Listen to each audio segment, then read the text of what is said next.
All right, I am calling this May meeting of the AMSA Board of Trustees to order at 6:40. Right now, we are being videotaped. We do not have anyone calling in, but we may, so I will let you know if we need to. Our agenda this evening for the open session is actually relatively short, but we are expected to have a pretty long executive session. So, running through the agenda, we will have the ED report. We will go through, in chair business, we'll talk about the status of a complaint investigation, talk a little bit about strategic planning, and we have task force updates, and then we'll have our monthly committee updates with a extra time spent for development. In executive session, we will be discussing pending litigation as well as strategies for negotiations with represented and non-represented personnel, because doing so in open meeting would be detrimental to our position. So are there any questions about the agenda? Any changes?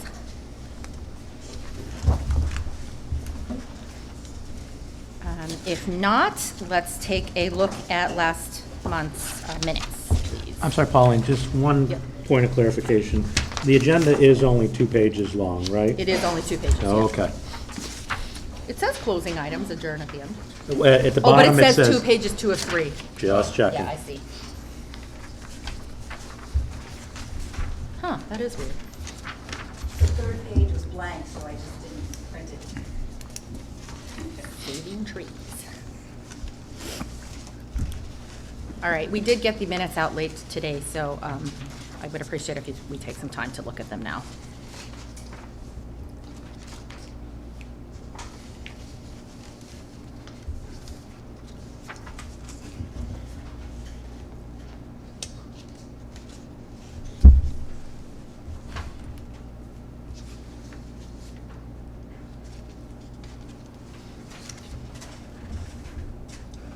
There's one correction I saw earlier this afternoon when I looked at the minutes.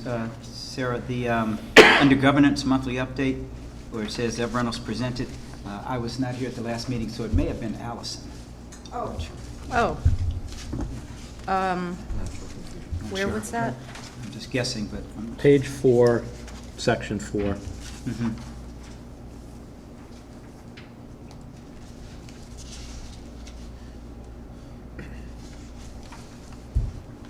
That's probably because the agenda. It was Allison. On the agenda. Yep. Yeah, it was Allison. Mhm.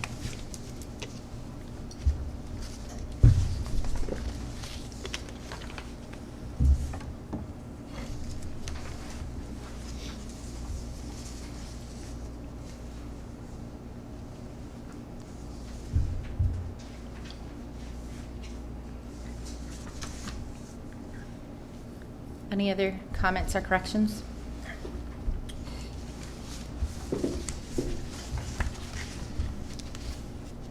So all our new potential board members, apparently speed reading is a requirement of the job too, huh? If not, I will entertain a motion to approve the minutes with the correction. Chris makes the motion. Any second? Second. Okay, all in favor? Okay, motion passes unanimously, except you're standing, right? Yeah. Okay. Okay. Let's move on to the faculty rep update. Okay, so it's not so much an update as just a kind of view as to what happens at this stage of the year for the faculty. First, the seniors are about to leave us. Tomorrow is their last day where they wouldn't have any classes whatsoever. And after that is varieties of joy and anticipation of graduation. I think for the seniors, it's at this moment very, very sweet. For those of us who have taught them for a number of years, there's a little bit of sadness mixed in, but that's what we expect, yes. It's a senior class that the teachers have come to appreciate. Their sense of humor, for example, as shown by the school prank, is gentle and yet creative. And compared to some of the pranks we've had in the past, I could say this had a lot of added value. And Did everybody have the chance to see the video? You might want to fill. the seniors put up an impromptu zoo in the fence corral that was set up by Dr. McCleary. And in this zoo there were, I called it a llama, but I was quickly reminded that it's actually, if I look more carefully, an alpaca, I think it is. And then it had what I called a big chicken, but I was reminded it actually was a rooster. And then I said, hey, look, 2 goats. And I was reminded they were kids. There were giant rabbits that would seem to be bigger than the kids. There was a pony. It was a very good use of that corral, and it became a center of attraction through the day yesterday, and I do thank the seniors for that. If you can see the video, I think you will enjoy it. In terms of faculty issues, this is always a tiring time of year. Not so much in terms of things making us tired right now, but the cumulative effect over many months of putting in lots of effort and slowly being worn down. There's much going on at school, both in terms of state required exams, MCAS, things like that. Events where our students go to Disney, they go to proms, they have special days in DC or going on tours, as was done recently in April. And so it's a bit hectic. The AP exams have finished up, but there's no real respite. However, it's a good feeling. The year is coming to a successful conclusion. The summer is definitely here, and there's a kind of joy this year compared to last year at this moment. It does not feel burdened. I'll put it that way. In terms of concerns, the faculty is aware of the question marks that hang over the future of the school in terms of our location. And they are aware of ongoing discussions between a faculty team and members of the board and administration as to rethinking and hopefully refashioning for the better certain elements of the contract from last year. We have complete trust in our faculty representatives and in the board and administration, and we wish them best in having a conclusion to these talks that everyone can take some pride in. Beyond that, there's no central worry or concern. The schedule is coming. We feel we're going to be able to introduce it to children before the school year is out. Perhaps even have a trial run through it so they have a feel for what would happen next year. And for today, things are well. Thank you, Tom. Does anyone have any questions for Tom? Okay, if not, Liz? Okay, so just to follow what Tom said, the petting zoo was a big hit, and the videos of it were as well. So the parents thank the school and the seniors for providing that, and it worked out on a perfectly warm day, so the kids got to get out and enjoy the nice weather for a little bit. Another thing is the Facebook Live and video updates are also being very well received. The communication is very appreciated. I know Ben Keeler was at the PTO meeting on Tuesday night and talked about the Facebook Live for the uniforms, and he is being incredibly generous with his time in terms of doing Facebook Lives on weekends, evenings, so that he can get it to as many parents as possible. So that is another thing that the parents are very appreciative of. The one question I do have to Dr. Lewis, and I'm not sure who the right person to direct this to, is there anyone looking at online textbooks? I did receive this question from a couple of parents just because of the weight of backpacks, that sort of thing, and I know in some cases they use printouts, but I was wondering if there's anyone considering that. I don't know. I can ask all the Okay. department chairs. That would be great to See. know, and I will. I'll let them know as well. Thank you. And that's really it from a parent perspective. I think fatigue has set in, and everybody is just trying to get to the end of the year. And quite frankly, I think people are very happy with the way things are going, so. Any questions for Liz from the parent perspective? So I'll make one little comment on the petting zoo as well. My daughter, who is no longer at AMSA, is a recent alum, is taking a gap year.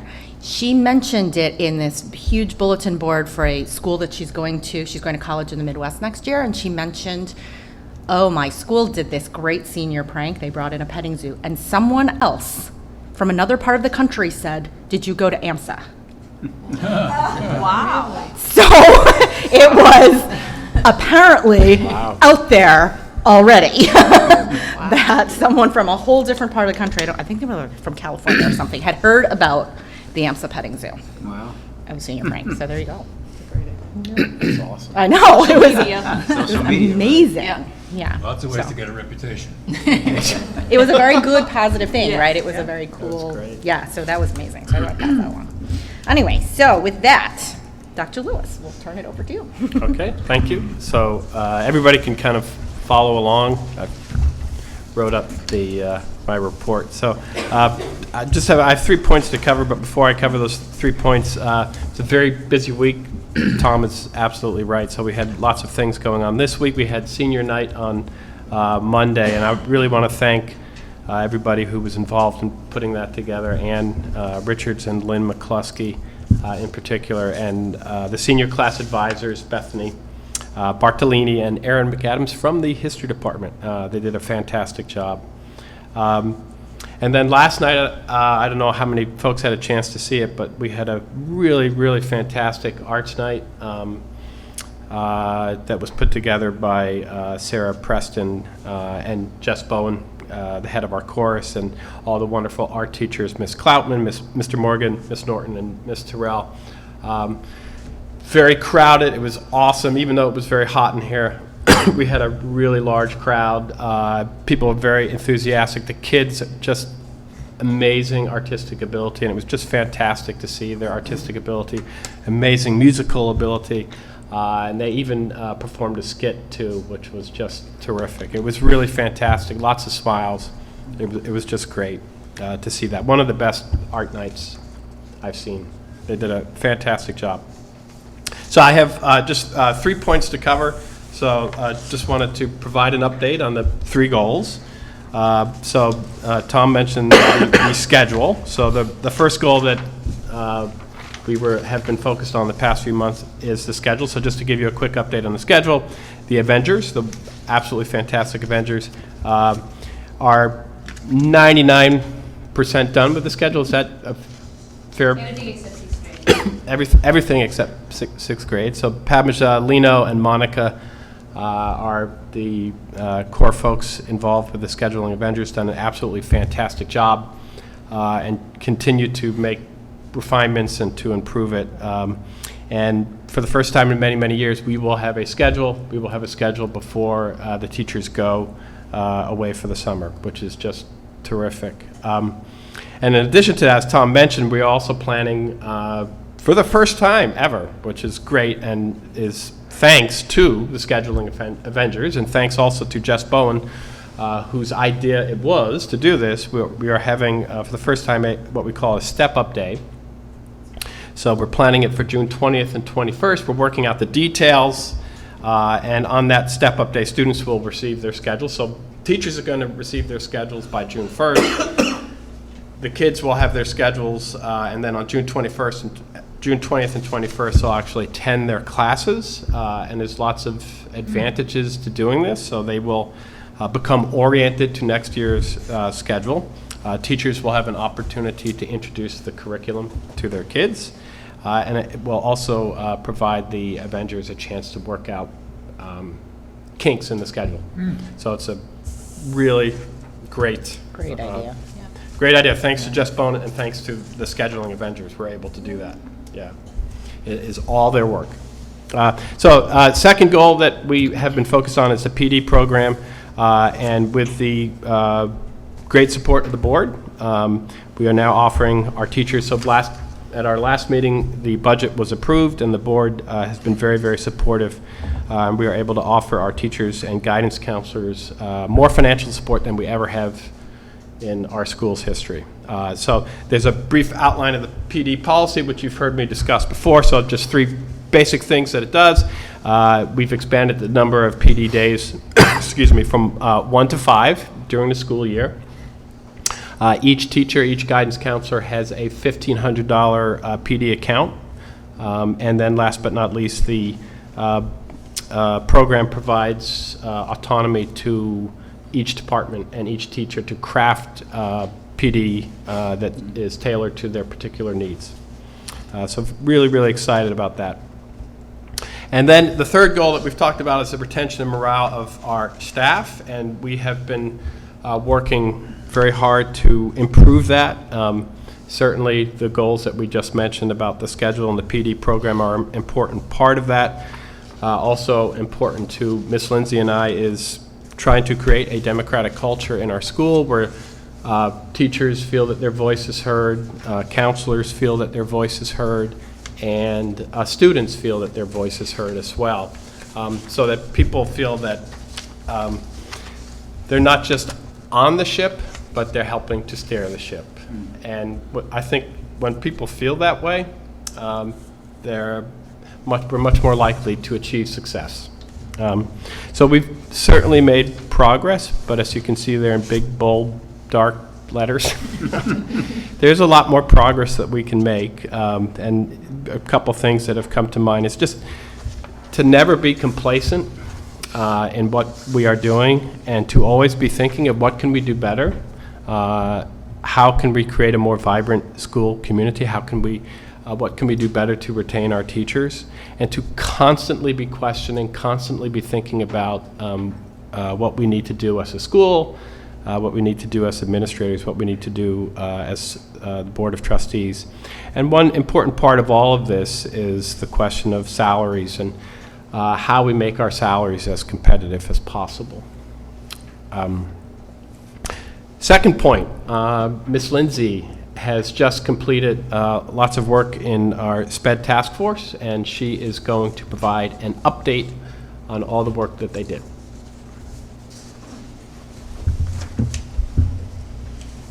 Good evening, everyone. It's nice to be here with all of you. Can you hear me okay? Okay. In March, I was tasked with creating a special education task force to take a look at the current program, the state of the special education program, put a committee together, take input from the community, and draft a report of findings, and that's what I'm reporting to you this evening. We put together a task force which I led. We met for the first time on March 23rd. You can see on your document here the list of participants. We had both co-coordinators involved. We had an adjustment counselor from the upper school. We had 2 general education teachers involved, one from the lower school, Mark Vital, and one from the upper school. We had an upper and lower school special education teachers represented.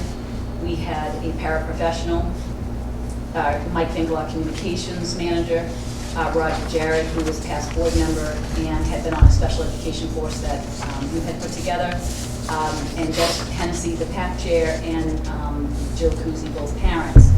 And we met together many times, but our first meeting on the 23rd, we broke up into subcommittees.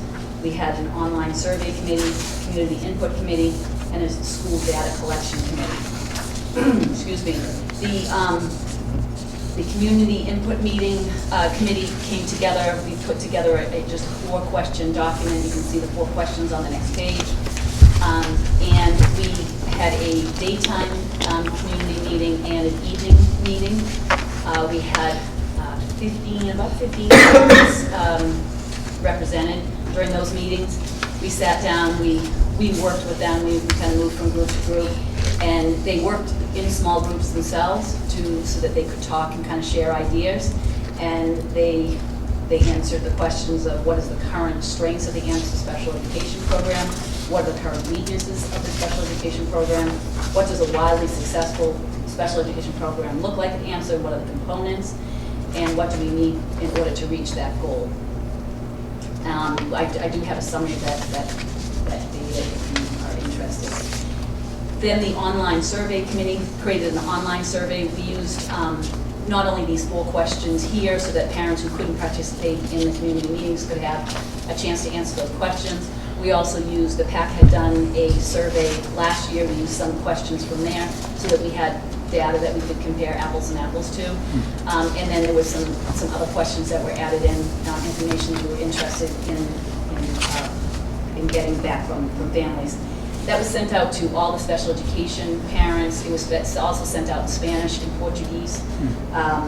We had 26 people that responded to that survey. We do know that there's probably some overlap between those that went to the community meetings and also filled out the survey.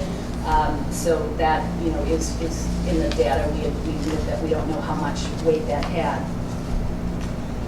The data was all collected, and the task force met again on April 11th to review all the information that we had. We broke up into subcommittees then and came up with recommendations that we thought would really help support our special education program. I'm just going to read a little part here to the bottom of page 2. It says, to briefly summarize the data, respondents stated that they felt that the current special education program is doing a good job, including parents in the IEP process, and that they were open-minded to improve and wanted to make changes. Parents appreciated that they know the special education teachers, that they know who the teachers are, and they felt that the liaisons are passionate and invested in the children. They stated that AMSA wants children to achieve their greatest potential despite the challenges, and that AMSA views all students as future contributors to society based on strengths and not weaknesses. But it was also the general feeling that the foundation of the special education department has deteriorated over the past couple of years, with special education as an afterthought and a lower priority. A few respondents noted that the special education administration is not proactive, doesn't portray knowledge, parents need to bring suggestions to them, and doesn't provide guidance to challenges, among other issues. One of the participants, Brian Wong, one of our special educators, took all of the data and he created kind of a hash mark system and was able to categorize the four areas of concern for us. And the 4 areas that were identified were communications, training, leadership, and social emotional services and staffing. The following recommendations that we have in the areas of communication is that we would like to have a special welcome back to school night just for students with IEPs. This would be in addition to the regular ones that we have for grades.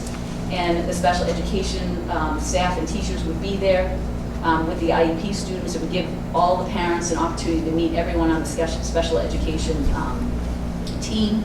The children get to meet each other, the parents would get to meet each other. And we would like to do that in September 2017. But also during the week when teachers come back here for orientation, the special education department would have an afternoon when parents could bring their, especially the new students, to tour the buildings, to have an opportunity to look at their schedule ahead of coming to school for the first day of school. We thought this would help with transition. We would like to have a special education page on the AMSA website, which right now does not exist. This will be the fall of 2017. And we would like to have a special education newsletter also beginning in the fall of 2017. We would also encourage the CPAC to get involved with other regional CPAC organizations and have regional meetings where we could draw on each other's knowledge and strength. In the area of training, special education training for all teachers, we have that scheduled right now for the 24th of August with Attorney Michael Joyce. That'll be a 4-hour training for all staff.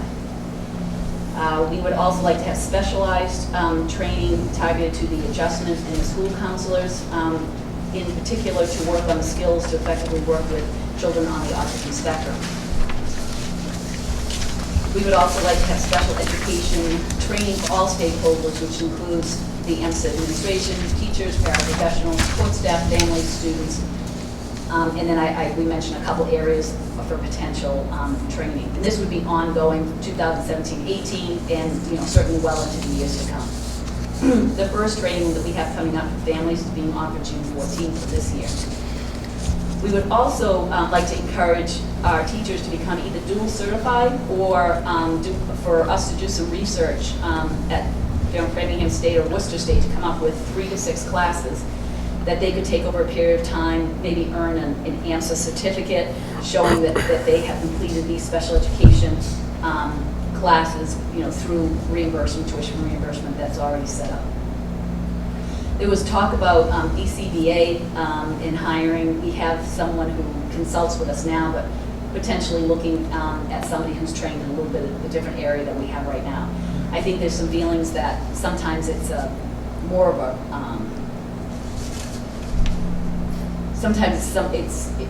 when you work with students, it may be not always about the licensure that you necessarily hold as much as it is relationship and how you're able to work with that student. So there may be, one person may be a better fit to work with one student, and we may need to look at the BCBA for another particular case, but then we could look at that on a case-to-case basis. We also talked a lot about professional development, often about with classroom management, and this would be classroom management for all new teachers, regular ed, and our paraprofessionals need extra support than they've been getting. And also offering professional development to identify teachers who struggle with providing meaningful instruction, which meets the needs of all students as far as differentiating instruction. As far as leadership is concerned, we felt that we needed a more structured leadership organization. And currently right now with having 2 co-coordinators, there's a lot of confusion about where you go to for answers. That is currently underway, and there is a job posting on School Spring now for a new director of special education.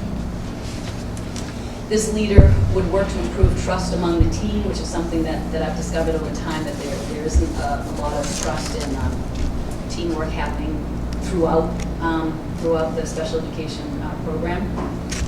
We want to repair that, and we want to have someone there who will work more closely with the teachers to help them to support the students in the classroom, be more proactive about that. Let's see. For social and emotional services and staffing, I mean, social and emotional services is something that has really fallen away in the last couple of years at AMSA. We want to bring a lot of that back. I know that Anda and I have been working on that. But one of the ideas that came up is possibly to be working on social pragmatics and maybe offering a social skills club after school. And we wouldn't call it that, but that would be the point of that. And that's something we could start this year. We don't have a particularly robust extended year program. An extended year program is typically for a student, a special education student, who looks like they're going to have a major regression over the summer if they're not supported. That program is not as strong as possibly it would be, and that's identified students by the team. But we also thought, and we've talked extensively about having a middle school summer academy for all students. Mm-hmm. So something going on here in the summer where students who are using special education services could come, but so general education students too, we could run all types of science and math academies to help fill gaps, to keep students engaged, do fun type things that would almost be like a science math camp. That type of a program. I've run summer camps for many years, and I did an academic summer camp a couple of years ago. So yeah, Mike Naraki's also been very involved in summer schools and summer camps, so I think that's something that we would like to see happen next summer. A little too quick for us to pull it off this year. Let's see, we would also like to see a comprehensive school counseling program across all grades to enhance social skills, study skills, collaboration among students, empathy, compassion, and leadership. I think one of the things that I noticed when I came here to AMSA as a guidance counselor is that the counselors, especially in high school, are only seen as college counselors. They are an underutilized resource. They have a lot of skills to be able to go into a classroom to teach social skills, to teach study skills, along with writing a resume and things like that. But at this point, and it was made very clear by the past administration that they only wanted to be focused on college and career. But there's much, much more that we can do. And with the ability to hire a new middle school guidance counselor, which we will be looking at for this week coming up, they're going to be starting to interview. We had 78 applications so far. We can create a really deep guidance counseling program that's going to support all our students at AMSA. I think it's going to be wonderful. And we've also talked about the creation, and this is a long-term thing, and this is very, very complicated, but we would love, in a dream world, to create a hospitalization transition program. A lot of our students are under a lot of stress, and this isn't just at AMSA, it's everywhere. We often have students that spend quite a bit of time in programs that pulls them out of the school day, and then they may be under, being evaluated, they're out of school for a long time, and it's very difficult to transition back into AMSA curriculum. They've missed sometimes a month and a half, 2 months of school, and then, then they come back to a very stressful situation and they're 2 months behind. There's things that you can do to create, small environments, to let them catch up. It's a program, it's involved, but I think, best case scenario, at some point we can implement something like that goes into action when we need it. It doesn't exist all the time. That would be a great thing. And then we've also talked about implementing, again, the upper-lower school student mentoring programs. So the task force believes that the recommendations outlined in this report will have significant impact towards creating a highly successful AMSA special education program. It is important to note that in order for this plan to be successful, it will require time and commitment from each member of the AMSA community. This is a team effort, and it is not limited to the special education teachers, paraprofessionals, and special education administration. This requires the commitment of everyone who works with students at AMSA, which is all of us. Together we can create an atmosphere of celebration of knowledge where children of all backgrounds and abilities excel in all subjects, especially math, science, technology, empowering them to succeed in the workplace in our modern high-tech world. And that's my report. Any questions? Yeah. Great report. Thank you very much. A lot of terrific work. So a couple things that I really liked is first, you're tackling the problems head on. The emphasis on what sounds like kind of universal design and getting everybody to learn, so making more graduate education available to teachers who are not trained in special ed. And doing more whole school kinds of things, because you've got kids have to be kind of thought of separately to get the services they need, but that also marginalizes them, and how do you organize? It sounds like you're really addressing that, so kudos, that's great. I am interested in, what do you think would be what would the items be on a dashboard that you would want to show us twice a year, that we were on the right track with special ed here in AMSA?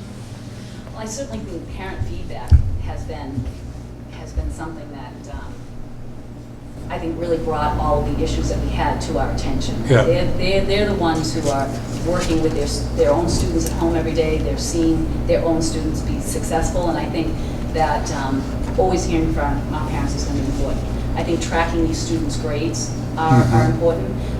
We talk about MCAS. I think watching those, our level changed. We need to get that back to a level 1 school, and so we need to look at those numbers and figure out how they're broken. I know Sarah Snow has spent an awful lot of time, how are those numbers broken down, in what categories. So I think those are areas that we can look at each year. Let's see, what else? I'm sure we can come up with a number of other things that we can, create data for you, data points that would Discipline? help you. Would discipline be one of those, exclusionary discipline, suspensions? We didn't go into the discipline. I know I've heard that there has been some concern about that, but when I've talked to the then deans of students when we had this discussion, now vice principals, we're not seeing the trend in the data. They don't see that on a regular basis that there's a huge disparity there.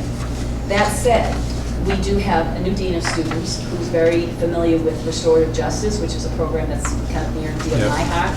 I came from a restorative justice school. Great. And we really believe,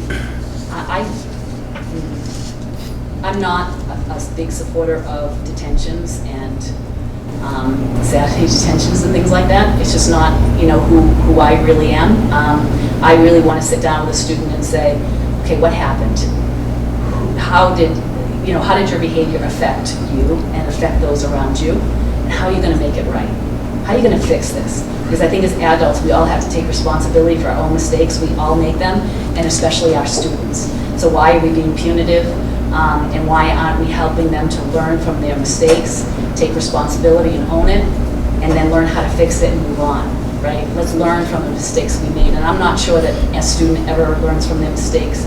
For a Saturday detention, I think it teaches them to hide it better so they don't get a Saturday detention. That, you know, and that's just my personal philosophy on discipline. And I think if we implemented a system like that, which is something that I've been talking about for a long time, I think that it would give the opportunity to some students that struggle with discipline issues who may be on IEPs, that it gives them an opportunity to self-reflect over and over and over again. The reason I suggest that is because that's a good, and I understand everything you're doing, and that's the right thing to do. The change in that number over time is a meaningful metric, I think, for people like us, and I think for our regulators as well, because marginalized kids tend to get over-identified, over-excluded, and so if you see IEP kids or ESL kids who are being suspended at rates that are different from either other kids in the school or benchmarks, Right. you know, that's an important thing for us to Our watch. suspension rates are very, very low. You're And that's asking it. this generally, I mean, there's been, Yeah. it's been in the media, yeah. Oh, And I sure. mean, Yeah, and I not think there AMSA are, specific, and but- probably if we took a look at some of the stuff that we have to report to DEES, which in the past I've seen us address on a very superficial, legalistic kind of compliance level. When not saying, you know, here are the numbers and what can we really learn from them? What do they tell us about what we're doing? And what do they tell us about what we need to try and change? So a potential, I think it's a great idea, it's a great report, by the way. So I think a potential process could be, for each of your goals, pick one or two items that you think would be good, solid measures that we could look at year over year. And then pick one or two that's overarching, that's some type of indicative of the progress of the program. So I think that's a healthy thing. I lead with your goals. I find some stories that you want to tell year over year, and then I do some work and figure out what's kind of the bigger takeaway. Absolutely, and I good suggestion. once again point out that we will be having, a complete administrative change in the special education program. And so, my hope is to work directly with that person to create some of those things. Yeah. I know that I have someone new coming in this summer, and I'm gonna be going like this, Yeah. right? And handing it over and sitting down and. I'd add that to their list and say, build a dashboard for us. Right, but they have to own some of this too, okay. right? And work with their department. I Right. won't be running that department, but I can work with them, obviously, they are a direct report to me, and work with them to help develop those goals and give them the opportunity to own it and to be able to work with their department and then show us and report back to us. And hopefully they'll come in with best practices that they can share. Yep, absolutely. Yeah. Good suggestion. Yeah, Ellen, I concur with everybody else. I think it's very comprehensive, a lot of good ideas. One of the things that I started to think about when I look at some of the dates here, 2017, 2018, like the middle school summer academy, summer 2018, for those items that you do decide that you want to move ahead with, at some point, I guess the next step then becomes the budget part of it. Right. And for summer 2018, that may be part of our, next year's budget, whenever we do that time, which is what, in the fall, I guess. The fall and winter. That's definitely something, Mike Naraki and I have been talking about that for a couple months now. Mm-hmm. He's very excited about running that, and we've got some great ideas, so we will definitely be coming to look for some money. Yeah, no, very, very good. I don't want to derail conversation, but could you tell us briefly what restorative justice is? It's really, it's a system where students make it right. They're restoring damage that maybe has happened to a relationship due to an action. So I throw a pencil across the room and it bounces off of Andre's forehead. Hey! And now, we've had some words, and so a student will sit down with a reflection sheet and they'll say, what happened? And they have to sit there and they have to think about it until they're ready to own that I threw a pencil and it bounced off Andre's forehead. Okay, that's what we did. Who did that behavior affect? Well, it affected him because he got a red spot on his head, and it affected the 3 students around him because then it bounced. It affected my teacher because she had to stop my class, and she couldn't continue teaching. It affected me because now I'm missing time in class because I'm writing this reflection sheet. And it's going to affect my mom because you're going to call her. And so they have to talk about, you know, so that they're reflecting on all of the people that they may never have thought about they actually affected at all. And then they have to make it right. Well, what do I have to do to make it right? Well, I guess I'm going to go talk to Anders. I'm going to tell him I'm sorry. Or, gee, I can't do that. That's too embarrassing. I'm too shy. I can't do that. I'll write him a note and I'll apologize. And then you have to make sure that there's follow through and that those things actually happen. And what I found in my past school is that I'd be working with seniors and they'd come in and they'd be like, oh, Miss Lindsay, I blew it, I did X, Y, Z. I'd say, okay, now what? What are you going to do? I know, I've got to make it right. And so it becomes part of the culture, it becomes part of the way that students think. And then adults start thinking that way. And you train yourself to think about how my actions affect other people. Oh, it sounds great. Thank you. Nice job. Any other questions? No, that's wonderful. Thank you. All right, so thank you, Ms. Lindsay, for your report. Back to our report here. So just want to reiterate what Ms. Lindsay said. Creating a first-rate, world-class, state-of-the-art special education program is a central goal of our administration. And so too is creating a world-class, first-rate, state-of-the-art ELL program and a reading program. And all of those 3, ELL, reading, special education programs, are absolutely vital to what we do as a school, legally and morally as well, most important, morally.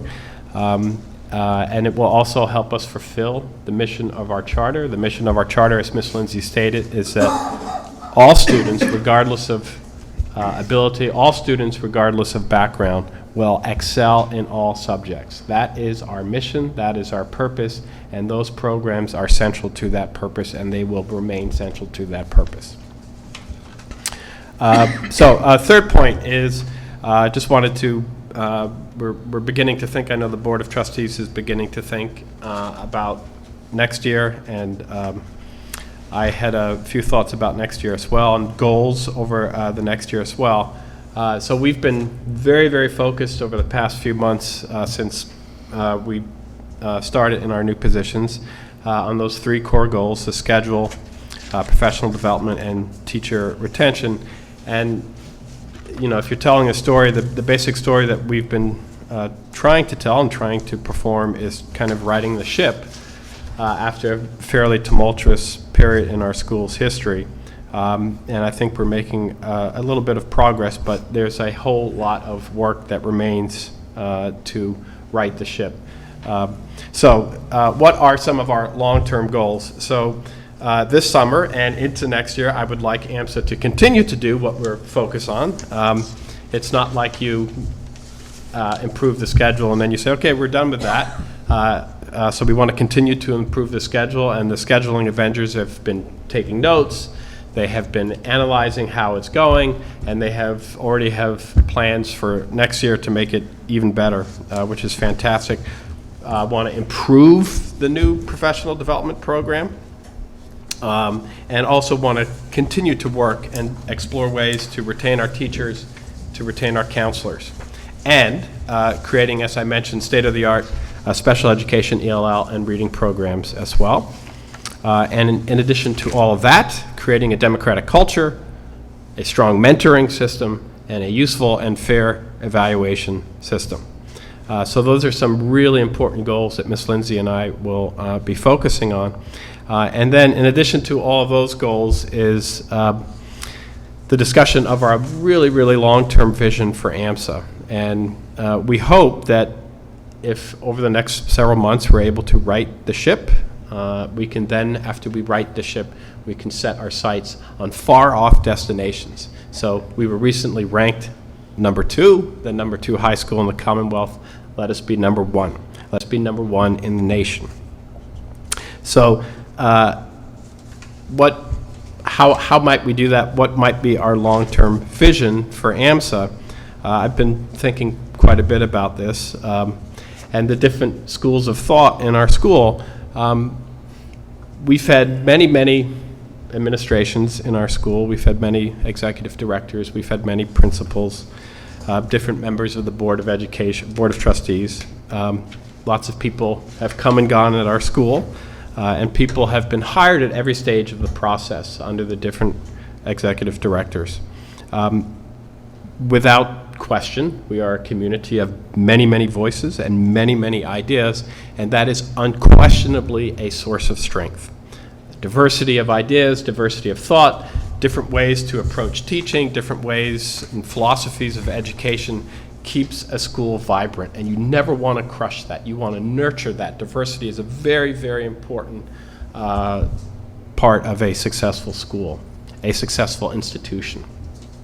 At the same time, while diversity is absolutely fundamental, I think it's also really useful to think about, and I know the board is interested in this as well, what unites us, what brings us together, and what common goals, common ideas do we all share.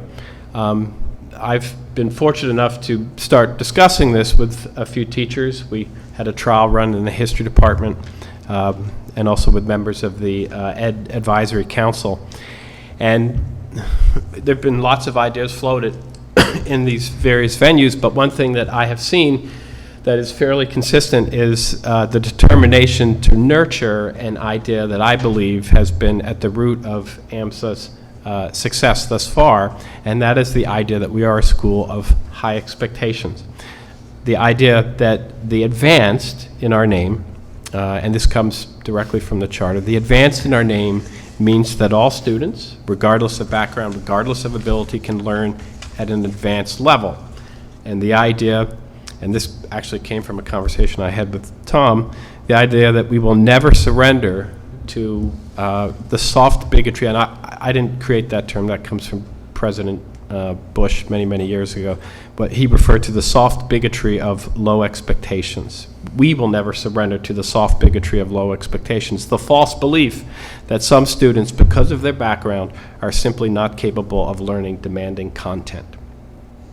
So I think as we begin to discuss what our long-term vision is and we bring everybody together, I think a central challenge will be, a central challenge we will have as a school over the next several years is to reinforce this idea, to reinforce this idea that AMSA is a school of high expectations, and that we will ask much from our students. This is a very demanding school, and we will ask much of our students, with the equally important need of asking much from ourselves and making sure that we have the structures and the systems in place to help all of our students reach ever higher levels of learning.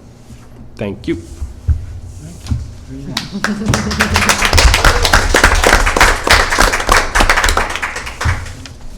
Does anyone have any questions?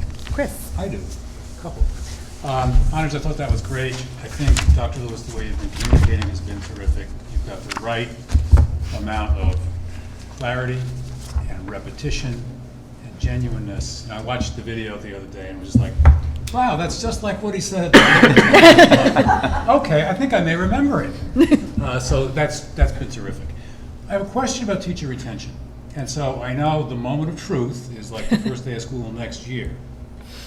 Are there indicators on the way that are meaningful? Like, would it mean anything to say, as of this date last year, we had 6 terminations or resignations, and this year we've had 2? Does that even mean anything, or do we really have to wait for the moment of truth? Well, I would defer to know.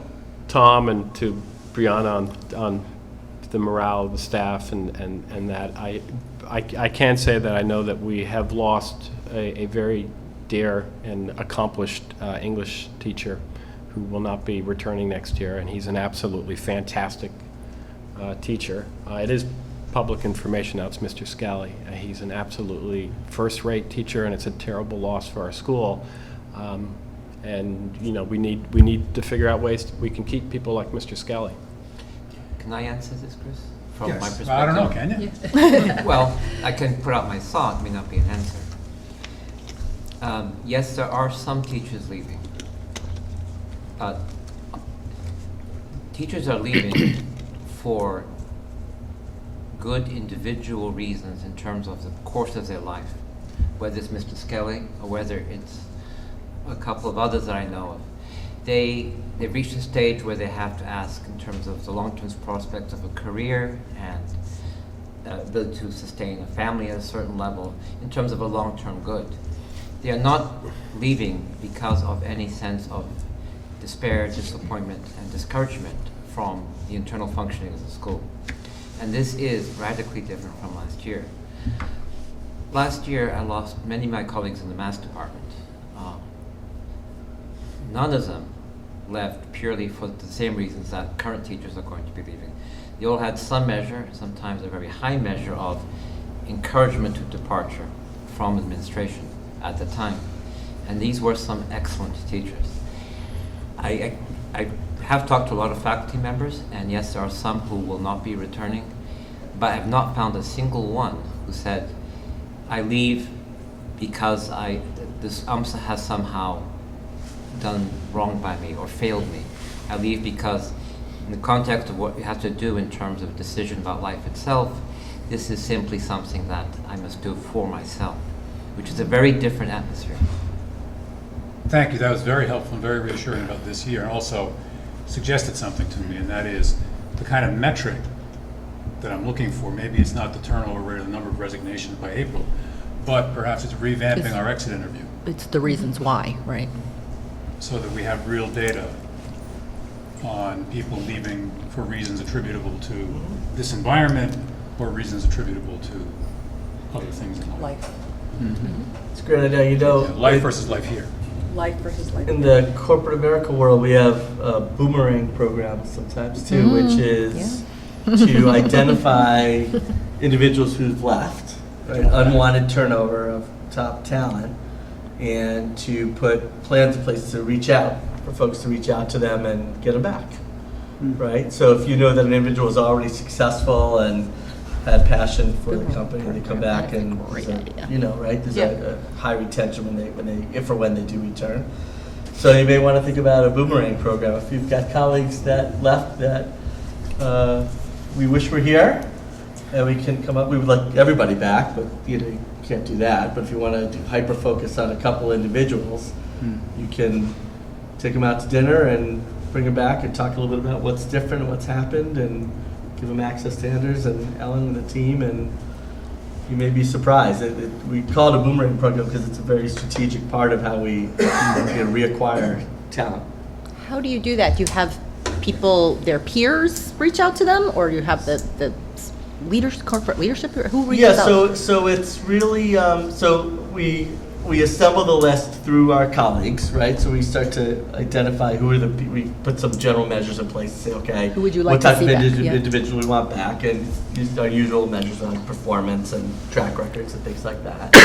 And then we assign a person to that individual, and they will reach out, and then we just set up things like, again, like a dinner. So example would be we'd bring them back, and it would be a dinner with the administration and a couple of their old colleagues, and it would be talking about different things that are happening and stuff like that. And so what I found it sometimes is that sometimes folks don't come back, but there's this almost a moral thing to help them feel like they were valued in the end, right? Because they may have contributed a lot of their time and effort over the years. You may not get them back, but they do get that moment of some feeling that they were valued and they were wanted, and it's just kind of the right thing to do.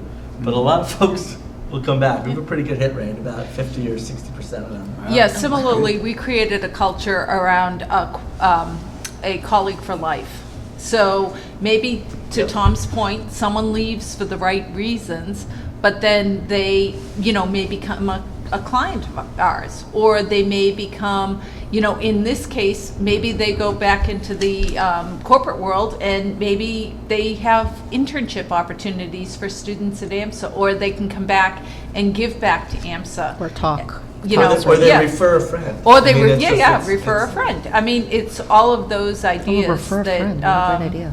that could create some really good culture. And I think that, I think we have lost a An number of. alumni of our employees. so Oh, to speak. exactly, that's what we are, that's basically what they are, employee alumni. And there's just goodwill. I mean, Yeah. it just, What a at the great end, it idea. just feels like, okay, I was valued and you appreciated me. I was gonna And say, because Deloitte has a Yeah. very elaborate alumni. Yeah. Yeah, they have a Yeah. very Where good else do you one. get Yeah. clients? We actually had the same thing, and I was actually a boomerang myself. And I will say that when I did return, I was probably the happiest employee that they had. When you Because I made the returned. decision. Yeah. I was so happy to return. They also framed actual boomerangs. And people who came back had these boomerangs up on the wall, that they came back That on is this date fascinating. and it was signed. It was cool. I've You know, never it's- heard it's a that term nice- before. Yeah. I was a boomerang employee too, but I never heard that. Yeah, Yeah. so There you it's go. a very strategic thing. So you gotta be careful of a couple things, right? The first is that if a person leaves and they come back, there's salary equity stuff, right? You don't wanna drive bad behavior where you leave to come back. And then, so there's some things there that don't, you gotta be thoughtful and planful on these things, so we can help with that if you want.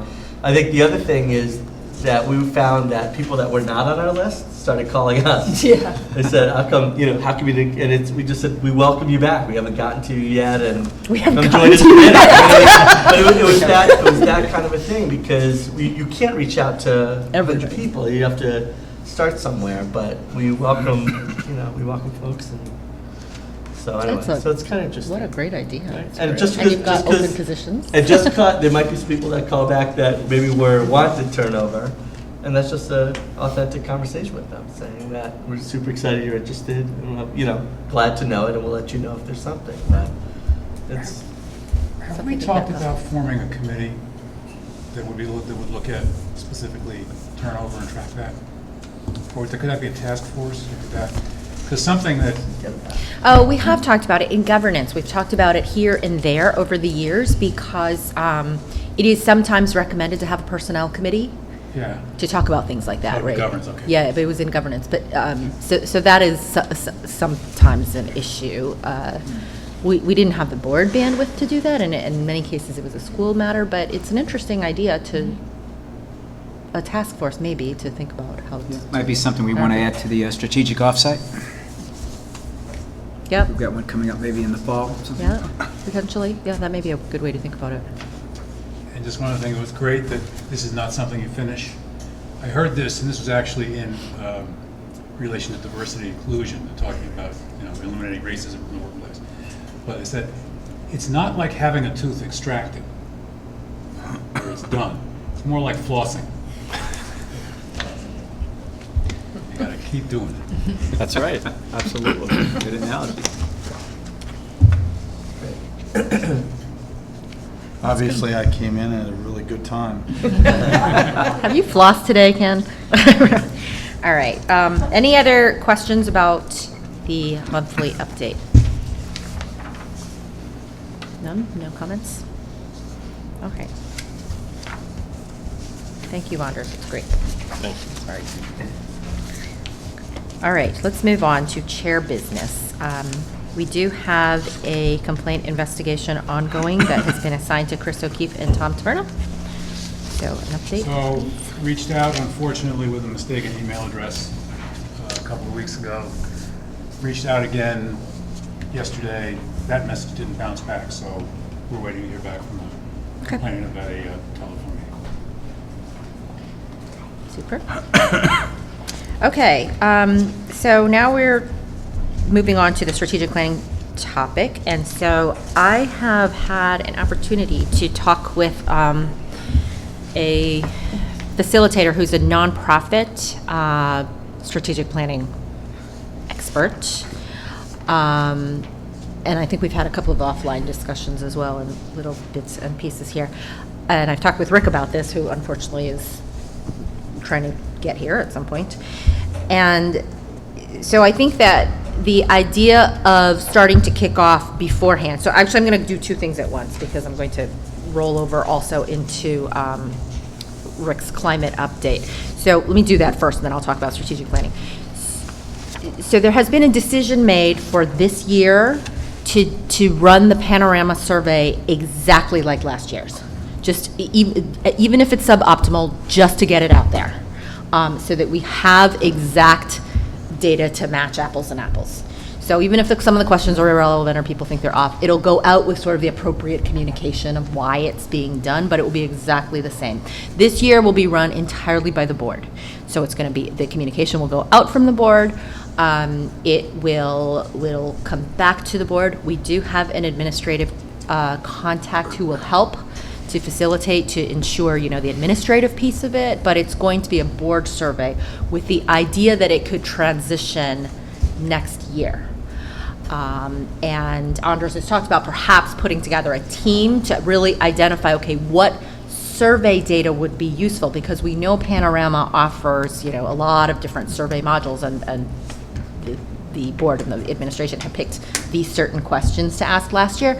And so that there would be more customization over the course of the year, so that next year's survey could be a tool that would be owned more by the administration, but it's still, the data comes straight to the board, right? The raw data is going to come to the board, so it'll always be unfiltered, and it'll always be assessed by a third party. So I just wanted to give an update on that and see if anyone had any reaction to that. And what's the timing of it? Will it be done before the end of the school year? Yes, it'll be done before the end of the school year. Okay. Like, it's going to be going out soon. Okay. I think this Friday was a date which Rick mentioned in governance the other day. I don't know that it'll go out on Friday, but maybe. I haven't Yeah. talked to him about that. He mentioned, I guess, Friday, he and Ben were getting together, Yeah. so I'm not sure if it's going out, but I guess they're meeting on Friday. Yeah, they're meeting on Friday, and I think that they can kick it off pretty quickly, so that it goes out sometime next week.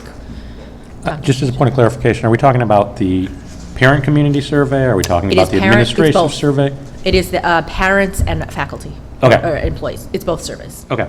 Yeah, we'll go out And we're exactly gonna as have last year. data that's actually comparable year over year. Exactly. I'm not sure we're going to know what to do with it. Okay. Apples to apples. No oranges this year. Next year will be oranges. Next year, we can think about what subsets are valuable and not valuable. And obviously, I think from our perspective, this year, the board will be looking a lot at sort of the climate as a big piece of it. And that'll be the direct comparable. And so we will have that data by the June board meeting. That's really the idea. Okay, so that we'll have it by the June board meeting. So that I want to be clear. Yeah, so it's got to go out soon, right? It's going to go out really soon in order to give people enough time to respond. So in terms of strategic planning, then, so that will be one communication about the survey, and that'll go out with to parents. And Rick and I are sort of coordinating to talk about how to then also do a communication around the idea of strategic planning. So Anders had sent out, and darn it, I was going to forward it to the board, and I just realized I forgot. You had sent out a note to the internal teachers about the these strategic planning wildly successful questions, and just to start the process of having the internal AMSA employees thinking about this, and there will be informal discussions and lots of different opportunities to do that informally. And I wanted to get something out similar to the parent community before the end of the school year, so that they're at least aware of what it is, and that these are the topics that are being discussed. But that will probably not go out until the very end of the school year, right?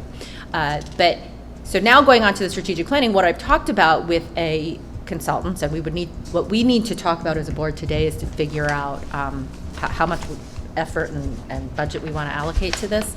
And I'm also talking with Marcy tomorrow morning, just so you know, also about from Board on Track, to get her thoughts about this as well. But the idea was that we actually could use the summer months. So the advice was, do the focus groups first, because the focus groups allow you to sort of cull out the themes, and then you'd get the quantitative data after. So the idea would be to get all the focus groups done, including some that could be done over the summer, so that at this offsite in September or October, right, we can talk about that data and then use that to then turn around to design a more quantitative survey that could go out to get more quantitative information before January. So that is sort of the process that made a lot of sense to me, but I wanted to open up for discussion of people. I'm seeing a lot of nods, but does that sound like it makes sense? So, I concur with Tom's, comment that it'd be nice to have the same data, but it would also be nice to move towards a more thoughtful approach. I think my concern, I know Liz, you had talked about this last year, was that some of the comments did not get at issues that were ongoing at that time. And so I think there was a real need to sort of step back. I'm a little less concerned about that this year. I'm not saying we're, balancing getting it out, I think is important. Right. Having comparative data, I think is important. I think, some of the questions still are missing the mark. And so I applaud the idea that we're getting it out to get the data, but we're also looking in the long term to getting More to the appropriate. right set of questions. Yeah, and I think that's where the communication is going to be critical, so the Yeah. parents understand Why it's going out this the is same. the Yeah. same as last year. Yeah. Even though it might not have been the most useful. Yeah, and I think too, I guess, just encouraging where there is, where there is space for additional comments. Yeah. To make liberal use of that, to feel welcomed to make liberal use of that would be good too. Because that gets to the things that they weren't able to say, answer through the questions. Or maybe they weren't being asked. Well, and I think Liz got some feedback. I certainly remember getting feedback that, sort of like looking at the questions, that obviously the questions weren't getting at the issues that were ongoing at that time. So why even go to the point of writing additional comments? Oh, in, okay, yep. And So that should go in the communication up right, front. exactly. That even if So- the questions are not. Right. Yes. Is it too late to make a process recommendation on that, or should we just? On the another survey or option the- here tied to this? Go ahead. So I wonder if, so here's the goal. So the goal is year-over-year data. So we're doing that now. If we change the survey next year, then we're going to be out of pocket again. Well, I So- don't know that we're changing it. There's still certain modules, right? Right. Panorama has their certain. So that was my question is, are we too late to identify, so let's say we have a current survey, and we identify that there are 7 or 8 ancillary questions that we really want to ask, that we know are going to be going forward. And so you got the current survey plus the 7 or 8. And then next year, we go through, we know we're going to keep the 7 or 8, so we have year-over-year data, and then we can eliminate whatever questions we don't like. Like, is there a way to do that work now? To say, okay, what are those additional pieces, so we can continue getting year-over-year data? Because if whatever changes we do make next year, we're going to have to run a year without having year-over-year, and I just wonder if we're too late to identify whatever's missing. And Is there a way to get the additional questions in? Yeah. I just don't know. We can keep the exact old survey as it is, but if there's some additional ancillary questions that we know are going to be part of something that we missed and Yeah. want to do going forward, That's so we actually just good, add them yeah. in as ancillary, and then next year those will be part of the regular, and then. Chris? Yes and, or yes but, really. Is that, the thing that would concern me about that is that many of those other questions will emerge from these iterative conversations that are beginning now or have begun Oh, I see. in the fall. So for us to say now, I see. We know what what are the questions that we are. really want to take, track historical that we're missing, is we're going to get a lot of input that's going to shape that. Okay. Well, wait a second. Okay. So I think that's an argument. So we got some comments last time about questions around communication with the AMSA community being pretty much non-existent on the survey. Okay, there's some of the questions that had to do with how well the school was doing had more to do with whether what was going on in the classroom. And I think, at least my feeling, again, I think Liz echoed this feeling as well, was we never thought that the problem was what was going on in the classroom. That was never an issue, okay? The issue was about whether parents felt as though, they were, whether they were being heard. So I will concur certainly with your statement that we don't know all the questions, and it would be presumptuous for us to go in and sit there and say that we know all I the didn't say questions. presumptuous, you're not comparing. Okay, so it is presumptuous, okay, for us to say, so I'll say. Having said that, I think we do know from the last year's survey that there were some issues specific, questions specific to the AMSA community that we could add into that. So. Allison. Hey, Pauline, thank you. Okay.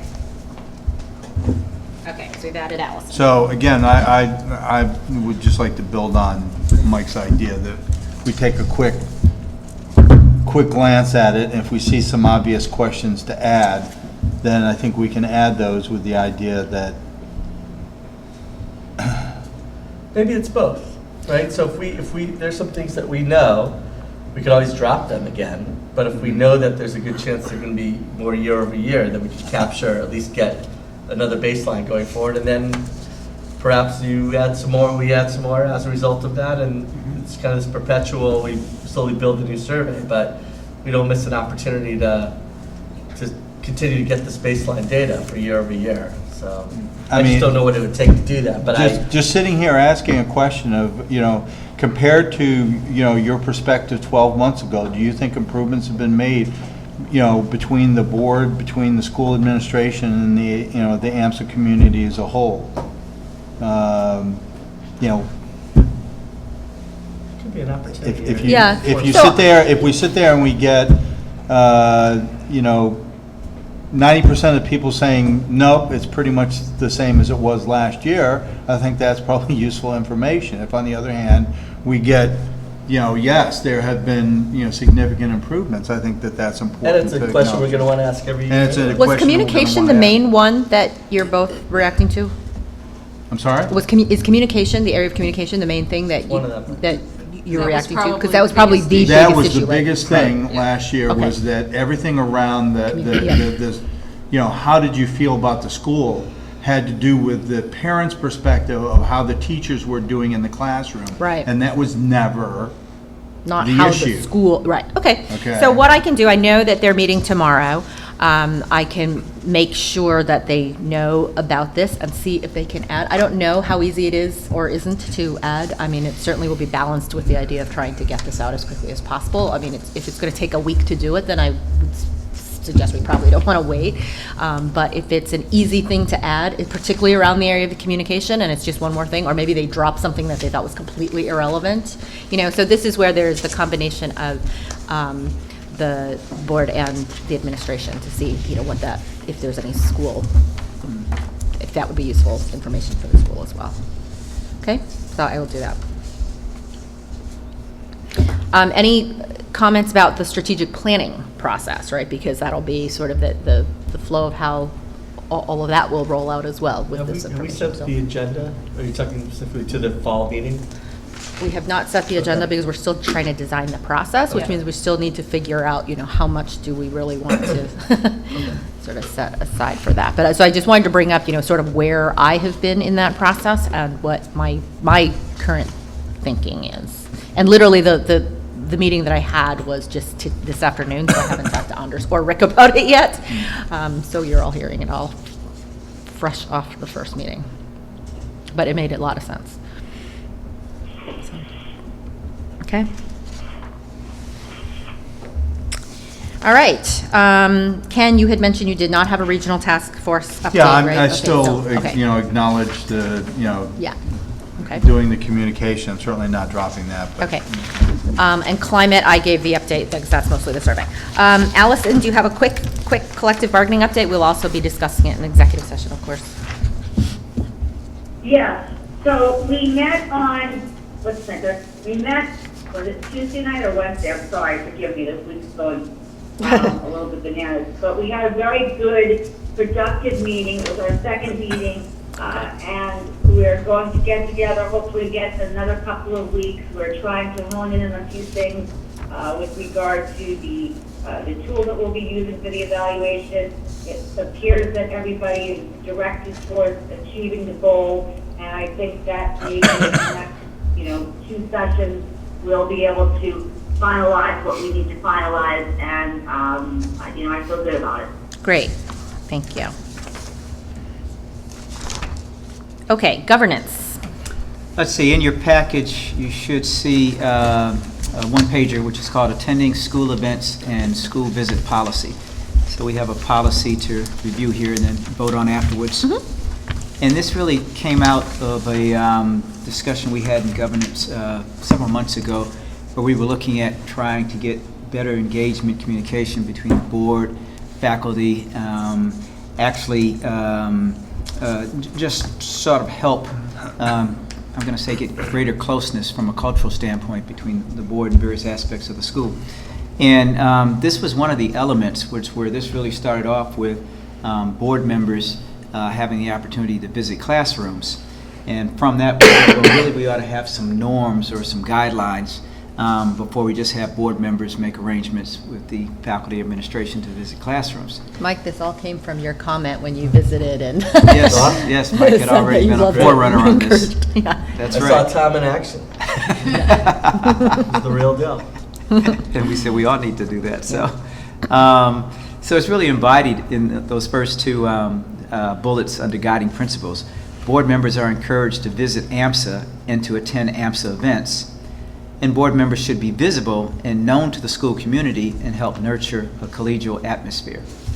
And a lot of what you see here, probably a good 80% or more of it, and I'll give Roger Jarrett credit on this one. He did some homework and actually found a version of this online, and this was out of a California school, Fairfield Suisun Unified School District.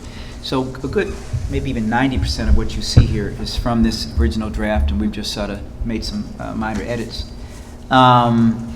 This next section, representation at school events, is something that we really don't do today. And this was, again, taken from this original version from California. But it says, on an annual basis, each member is assigned a group of events that he or she shall serve as the board representative at special events such as promotions, award ceremonies, and back-to-school nights.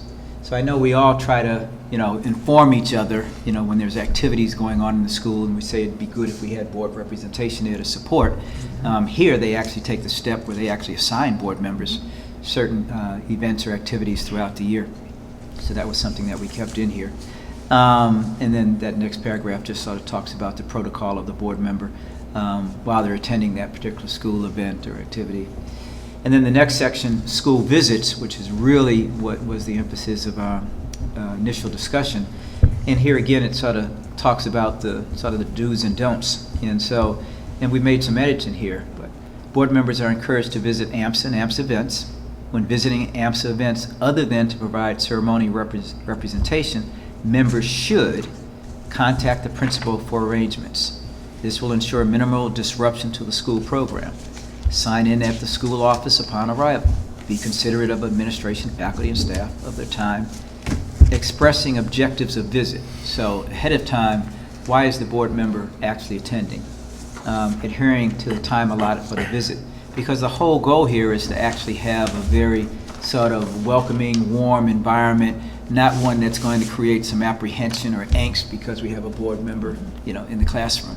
So again, just sort of, trying to work on those things that are going to help a positive outcome. Additionally, trustees can help create a successful visit by, refrain from disrupting classes that are in session, respect a denial of observation in a particular manner or class if there is testing, etc. Refrain from asking personal questions of administration, faculty, or staff. Refrain from asking for personal information about students.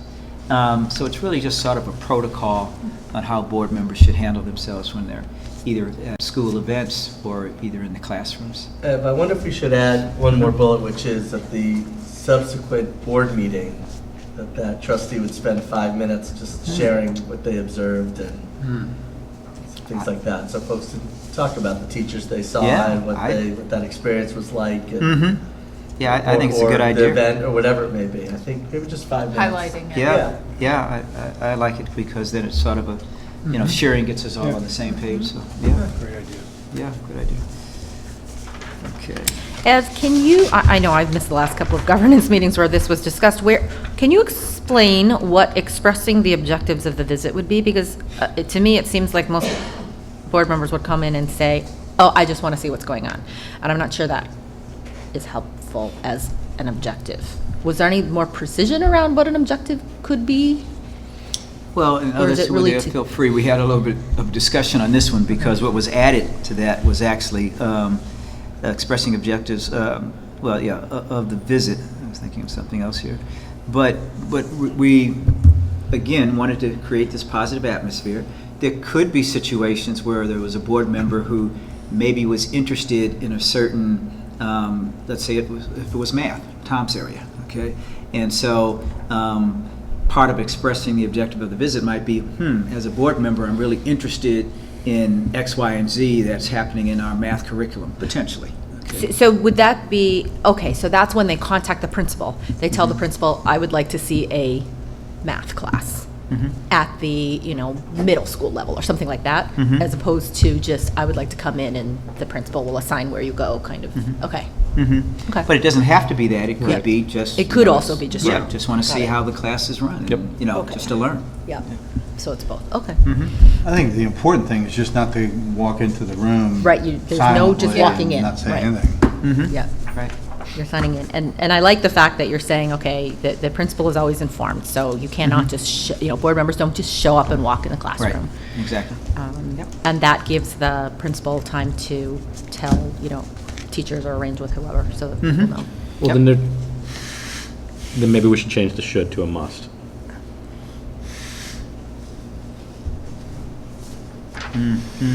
Yes. Well, so we contact the principal for arrangements. When visiting AMSA, other than to provide ceremonial representation, members must. Shall. Okay, so, I just, as a teacher, the word should Okay, allows for must. The word must, I know, seems a bit heavy-handed. Just say members will. so Either way it's implied, it will happen. Right. Or- certainly I think it is to be expected, okay? But as a board member, as a member of the board, you have a responsibility for, I could see an extreme situation where a board member would need to come see something. I'm saying an extreme situation, and I guess that's sort of beyond the policy, so. Yeah, that's a different thing, yeah, that'd be a. I think must and will achieve the same thing. Will is a little bit softer than must. And can we live with will? Or it's Yeah, I think expected, will. or something like Yeah. Yeah. that. Members' will is an easy. Yeah. Okay, any other questions or comments? If not, we need to take a vote. So can we get a motion to accept this as a policy? Motion to accept the attending school events and school visit policy as amended. Second. Okay. All in favor? We need to do a roll call, actually, I think. Oh, 'cause of- Oh, yes, guys, we need to do a roll call vote now that Allison has joined remotely. Hang So- on, Allison. Go ahead. Yes. I'm voting yes, Allison. Ev, yes? Yes. Allison? Yes. Yes. Yes. Yes. Yes. Who's here? Mike. Michael. Okay, all right. He's coming back to back. Mike, are you voting yes? Okay. All right, motion passes unanimously. Okay. Thank you very much, Governance Committee. This is very nice. Okay, teamwork here. We have one other item. It's not a policy. It's really a process guideline. And this is recruiting of new board members. And this is actually one that Pauline put some time in here relative to providing the updates. And this really came out of discussion where we talked about board members who have been on the board recently, meaning within the last 2 years. Boomerang board members. What did you say? There you go. Really, there's somebody who left and is going to come back? Yep, Yeah, boomerang board members. essentially. That's right.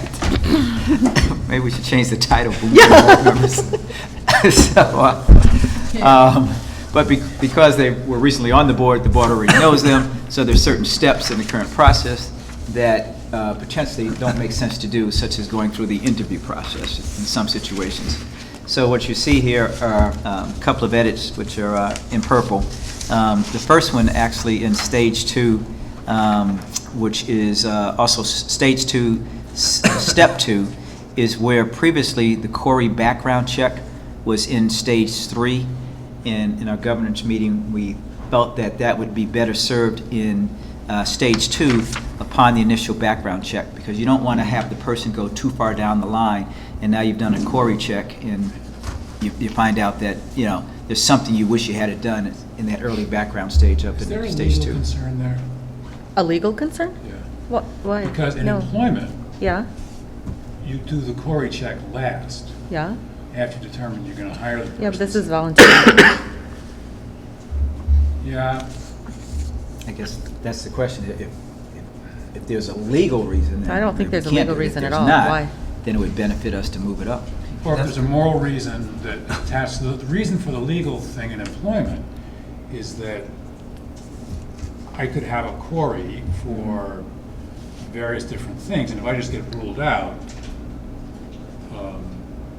that's not, you know, that's not fair to me, and if I'm in a protected class, then that's actually, you know, that's actionable, and that's something that has disparate impact on me because I'm in that class.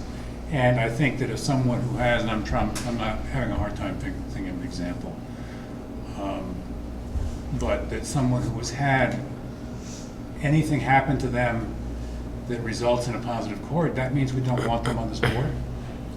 I think it depends on what's in the Corey. Yeah, it depends on what it is.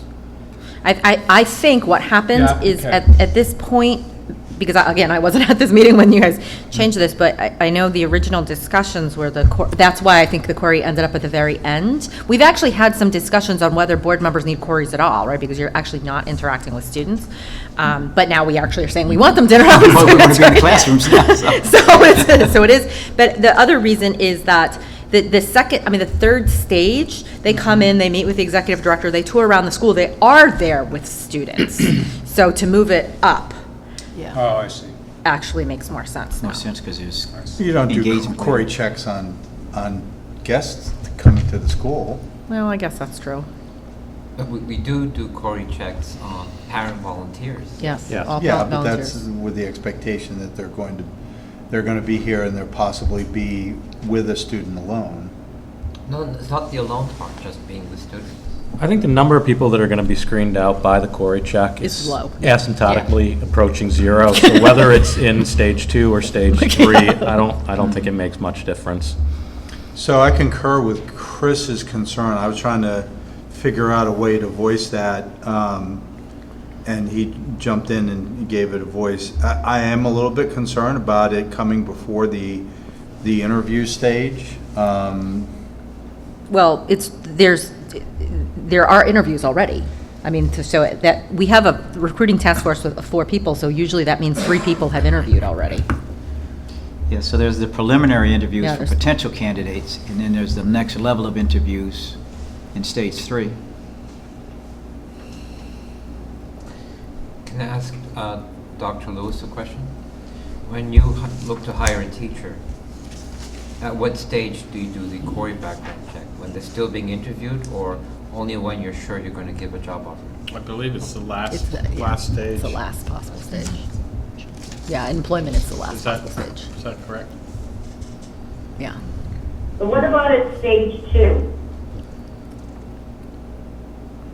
Yeah, I don't know. Halfway through the process, so to speak. Yeah, that's where it's added now. Yeah, that's where it is now, It's the Allison. proposed change is The to move proposed it from change. stage 3 to stage 2. So stage 2 already had a step 2, which was basic background search. Yeah. And so we thought that it would fit more appropriate there, it's early on, and so we just combined it with step 2 in stage 2. Yeah, the point's been made that, you know, this is a volunteer position. I don't think anybody's going to sit there and go into this, find out that the Corey's being done at stage 2 instead of stage 3, and say, well, geez, I'm not going to do it. Right, yeah. It is, however, a little, you know, it is a little, intimidating is not quite the right word, but, you know, to sit there and say, yeah, we'd like to talk to you about being a member of the board. Will you do the query check first before they've even had a chance to see whether they're interested in being on the board? Well, but it is halfway through, so they've talked to 3 board members. Yeah, I Right, so it's understand that. before they kind of get to that, you know, come into the school, meet the ED, and talk to 3 more board members. I don't feel so. that strongly about it, so I'll withhold my objection, or my concern, rather, not objection. What do others think? I'm okay with it being a stage 2. Understood. I don't think that's a problem. Okay. All right, and then you'll see 2 other notes in purple there, which basically refer to this idea that we're leaving it up to the discretion of the recruiting committee, whether for individuals who have been on the board within the past 2 years would need to go through that interview process. So that would really be up to the discretion of the recruiting committee. So I was just curious, was there a rationale for 2 years? So somebody had served 3 years ago, you're gonna? Yeah, No, I know, I'm just there was saying a that's rationale sort of a for 2 cutoff years, yeah. point, It was because it depends on, 3 years is really, then you're not going to know probably the majority of board members, and generation. too Okay. much No, that could have makes sense. happened at the That makes school, sense. right? Okay. No. But 2 years, you can at least, there's discretion within 2 years. Yeah. Right, even at 2 years is a little long, but That makes perfect sense. maybe if they were on a committee, it'd be different. Makes perfect sense. Okay. I hadn't thought about that. Yep. So this is a guideline or a process, not a policy, so we don't need to vote on it, but we wanted to share it and just get input. Okay. And I think, That being said, we are likely to be nominating someone next month, just so you all know. that's true too, we may put this into action fairly soon. So that really, those were the 2 primary documents. We are having another policy that is in the process of being drafted, probably possibly for our next meeting, which has to do with getting some definition around composition of committees. And this, again, really stemmed out of our session a couple of months ago where we were trying to get better engagement between the board and faculty and administration. And we had some discussion, you might remember, about the business manager being part of the finance committee, and what was the other one? The principal being part of the ED committee, and then one that came up at our governance meeting was a third one, which was maybe it might also be appropriate if we had the accountability director On governance. not report, but be part of the governance committee, which is what happens today anyway. And then there was a 4th one, which we sort of left TBD, which we touched on communication.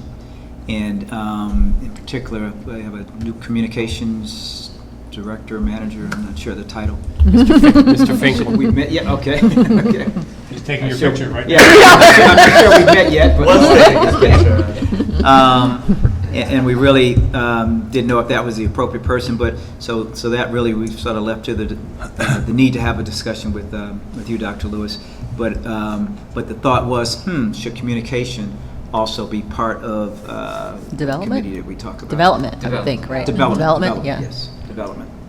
So that's probably a future conversation that we need to have, and get your thoughts on it, or even now or at some later point. Well, I mean, right now Maureen is in her sort of alumni development, marketing, so, Right, and But Mike has to- expressed the willingness to. yeah, so to write it in is probably reasonable. Okay. So are we at a point where we would want to include that in our draft for next month then, relative to communication being part of the development? Okay. And I think that's it for governance. Okay, great, thank you. Education Committee. So we met on May 4th and had a really worthwhile meeting. We actually started a little bit early so that we'd have a full time, and we focused very much on a strategic framework that we had to sort of guide discussions around these 2 concepts of faithfulness to the charter and academic program success, and trying to distinguish issues and questions that were open for discussion by the board because they were governance level questions versus ones that really were left sort of more operational. And if you can imagine, taking an extreme example, when you're evaluating academic program success, we're obviously not going to go and start looking at individual teachers' tests that they give, because that's way down in those details. But there are governance level concerns around how do you evaluate the effectiveness of the academic program, and then faithfulness to the charter as well. So this is more of a framework around discussion. We had a lot of good discussion. It is modeled. What I chose to model it on is the charter school performance criteria. And, figuring that this is the criteria that the school is that is used with the school to assess its performance, and it does give some indications of what governance level issues are. It is also what sort of feeds into accountability plan and so forth. So anyway, we had a good discussion on May 4th. Our next meeting was going to be June 1. We decided that we wanted to continue the focus, and so we're actually going to have an added meeting on May 25th, as well as our regularly scheduled June 1 meeting. And the idea is hopefully to have an initial draft to present to the board just for consideration at the next board meeting on June 15th. So maybe if we have 20 minutes or so that the Education Committee can that I can report out on behalf of the Education Committee and introduce this. Again, it was more of an introduction, the idea of sort of showing the framework and is very much a work in progress as opposed to a polished, finished product that, we're looking for approval, as opposed to what we're actually looking for is input. Obviously, well, not obviously, let me state that the intent is to create a framework for the board to use, for us board members to use individually, but also collectively around these three questions of faithfulness to charter, academic program success. I included organizational viability in there just because it's one of the three things that's the Education Committee doesn't really get into it, but if you remember when we were looking at the key performance, key design elements, key design elements were in those three areas, and so again, trying to make progress on that. So next meeting on the 25th of May, and then following, yes, Sarah, I will get you the agenda for those. Thank you. And then if we could get 20 or 20 minutes, even 30 minutes, however, I don't know what's on the schedule for next time. And that's where we are. Okay, great, thank you. Finance and Audit Committee.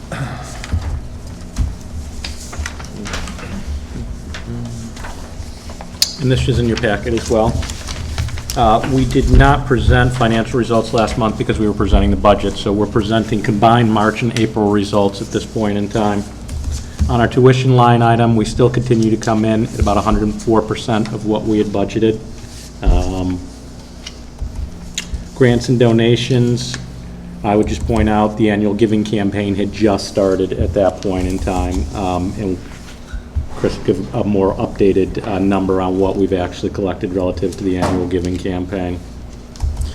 Food services continues to come in under, food service expense continues to come in under.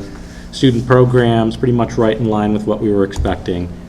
Athletic programs came in a little bit light, and we are now projecting for the year about a 10% reduction is our forecast for the revenue related to athletics, just fewer people participating in athletics. This number is actually reflected in the budget that we had put together and presented last month. The forecast for 2018 was taking into consideration the impact of lower athletic participation this year, so that's already reflected in next year's budget. Student transportation, we are just reflecting a true up at this point in time. This number was $57,600, so we've just adjusted it to what we have actually collected year to date as it relates to student transportation. On the expense side, salaries are continuing to come in lower due to fewer positions being staffed. Payroll tax and fringe benefit, which is related to salary, is coming in lower, and then also less people participating in the medical. Professional development, as Dr. Lewis highlighted in his presentation, coming in substantially below what we had budgeted last year. We have budgeted substantially more in this coming year for professional development, and are eager to see the school being able to take care of that, or take advantage of that higher budget. Instructional supplies still looking to come in right where we had forecast. Student program income's a little bit up at this point in time. Field trips are a little bit of a wild card when we forecast, for the year, when the field trips are actually going to hit, and thus the expenses associated with them are a little bit of a wild card, but we're still thinking we're going to end up at our number for the year there. Food services, as I mentioned, the expense side is down. On athletics, we're actually seeing some increased expenses, principally related to Four Kicks rental, which is also related to the weather. So when we have bad weather, we have to use Four Kicks for inside use, and that's coming in a little bit higher. Student transportation, again, is tied to field trips, so a timing issue there. Our lease coming in a little bit lower because CAM has been adjusted down. Our facilities number we are projecting is actually going to be coming in a little bit higher than what we had expected for the year. We're peeling this one back. Unfortunately, our facilities director is tied up with our trial at this point in time, so we haven't been able to get the details on that, but that's what we think we're going to end up with from a facilities perspective. Utilities tracking reasonably close to what we were looking for. IT was up in the period.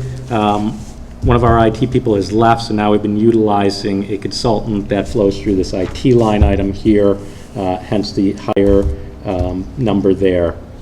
On the legal front, we had originally expected the trial was going to occur in August of 2016. Obviously, that didn't happen. Trial prep happened in the March and April time period, and now the trial is ongoing at this point in time. We're going to be reforecasting this number. I am confident, unfortunately, that we are going to exceed the forecast of $271,000 at this point in time, given that we've already incurred $227,000, and we haven't even reflected any of the trial costs. This was trial prep is what you're seeing in there. The bottom line, for the 2 months that we were looking at, March and April, we ran a deficit of $3,470 versus a budgeted surplus of $4,288. For the year, we're still running a healthy surplus at this point in time. More importantly, on the forecast, we're looking at a healthy surplus, principally reflected, that $800,000 principally reflected in lower salary costs and higher tuition is what's driving that number at this point in time. I would entertain any questions on the March and April budget. For March and April actuals, actually. So our our forecast for the year, the tuition is $500,000 higher. Correct. So if we didn't have that $500,000 fluctuation, we'd be at $350,000 basically. Correct. So if you take, so let's kind of look at it here. Yep. So $500,000 variance to budget related to the tuition. And then if you look at the salaries coming in $474,000 lower than we had budgeted, that accounts for the entire, variance essentially in the budget. Now, obviously, there's some pluses and minuses in other places. Fringe benefit is coming in, payroll taxes and fringe is coming in lower than we expected, offset by things like, the trial is going to be coming in higher, athletics, there are levers going on there. The two major levers by far in our budget are, tuition, which accounts for over 96% of our income, and, the salary and payroll taxes and fringe benefits, which accounts for somewhere in the neighborhood of 80% of our, total expenses. And so that explains the $800,000, variance that we're looking at here at this point in time. Pauline, can I ask my monthly question? Sure. Can we get a budget, can we get an agenda item in an upcoming meeting to talk about our surplus and get alignment across the board around what percent do we feel has fiduciary responsibility in terms of capping in that surplus, so we could, as we start to move towards Did we not strategic talk about planning? this? Did we talk about this last month? We touched on it as We part of the touched on it. budget process last month. We touched on it. We could talk about it more. Again, until our facility situation is resolved, That's it's the hard premature part. to really talk about what our surplus, strategy and situation should be. It's definitely on the list. It's not fallen off the list, though. I know I've got it on my list. I mean, the reason I was asking about that, as I look at the 850 number, if we didn't have so to me, the salary line item, that happens with operations, right? The tuition, we just can't forecast. We just don't know what's going to happen there. That would mean we were at 350 surplus, which could go away really fast with the legal expenses, right? So. Way really fast, what? With the legal expenses, the way that they're trending. So we would be right on the border. Okay. So we just need to be aware of that.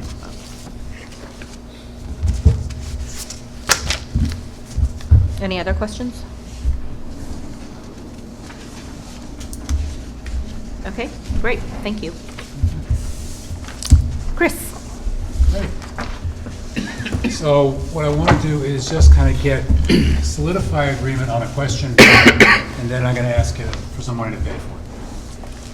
We've had several discussions over the last number of months about, understanding that money is fungible and all that, it's helpful to donors to be able to describe what it is that we're doing with the money. And the thought being that we would like to identify something that would be able to label, so that the donors would be able to feel that they were part of it, and that it would be a presence to them at the time of giving, and then throughout the year. It would be making a contribution to the school, and it would be something that was important, and that the campaign would be providing what in the fundraising business we call the first dollars in. And that means that if we raise $40,000 this year, that's all going to go for this. And then if that's not enough to pay for what we've got budgeted, or even how that changes and we decide we need to spend more, then the general fund will kick in and cover the rest. But the plaque on the bench, or whatever it is, will always say, possible with support from the annual giving campaign. And I want to thank especially Dr. Lewis and Pauline and Tom for some ongoing consultation over the last several days. But what we'd like to target this year's money towards is upgrading student-facing technology, which we've faced before, and Anders has, Anders has the details of that, whether they're Chromebook cards that need to be updated, that kind of thing, but it's for student technology. And I just want to make sure that we're good with that. And I'm seeing some nodding. Is that technology linked to the facility at all? In other words, if something did change, would we lose that investment? Or No. No, the quick answer to that would be no. Take cards from us. Yeah, I talked to some of the computer science folks and got some ideas about our technological needs, and one idea was to have a non-computer science lab, perhaps in the White Building, that teachers could use. I know within the history department they would love to have a computer science lab with regular access to it. It's very, very difficult to get access if you're not a computer science teacher to the existing labs because the schedule is so full. Oh, so it's a computer science lab, but not for computer science? Yes. Okay, got it. Right. So Like, it's what's a something that non-computer science lab? Okay. all teachers would have Oh. access to. An extra one. Certainly an idea. Oh. I know That's nice. another idea was about not necessarily updating every single computer, but I spoke to Mr. Morris about engineering and certainly greater processing speed, more RAM in the computers is something that would help him very much. Graphics cards was an issue that came up as well.